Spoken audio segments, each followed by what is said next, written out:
Hi guys, samahan niyo ako sa renovation ng kusina namin. Gagawin ko lang tong simple at hindi ganun kamahal yung gagastusin ko. I'm sure naman na hindi kasing mahal ng kwarto ko yung gagastusin ko dito sa kusina. Yung kwarto ko kasi madami siyang gamit at bumili ako ng vanity at cabinet. Yung kusina namin gusto ko lang siyang gawing minimalist na hindi ako gagastos ng ganun kalaki tulad sa kwarto ko. Para hindi naman sayang yung pagpapagawa ko ng kusina namin pag dumating na yung panahon na sinasabi ko sa inyo. Bago mag-start yung renovation, nag-withdraw na muna ako ng pera. Kasama ko yung mama ko ngayon at binilhan ko pa nga siya ng tinapay. Nakakatamad nga lumabas ngayon kasi sobrang init. Kakaligo ko nga lang pero pinagpapawisan agad ako. Mas madami ng materials yung binili ko ngayong araw kaya yung ginastos ko ngayon umabot ng 6,270. After ko bumili, syempre dineliver na yan dito sa amin. Sana talaga matapos tong renovation bago mag-April 17 kasi madami na akong gagawin. Halos hindi ko na nga matapos yung mga ginagawa ko ngayon at hindi ko na alam kung ano yung uunahin ko. Paninindigan na lang natin yung pagiging independent ko.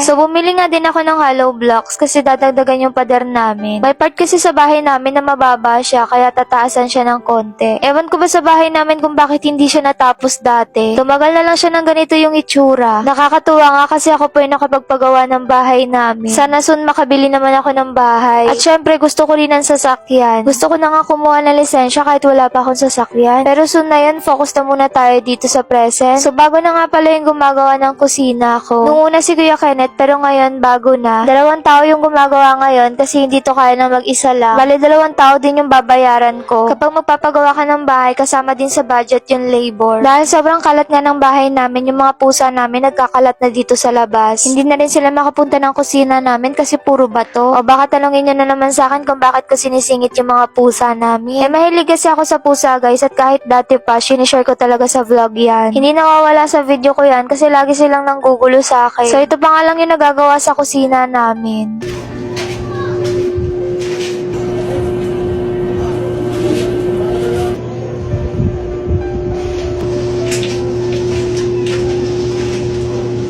So, tinatanong sa akin kung saan daw kami kumakain ngayon kasi inaayos na yung kusina namin. Saan pa ba guys? Malamang sa labas na. No choice na kami. Alangan naman makikain kami sa kapitbahay.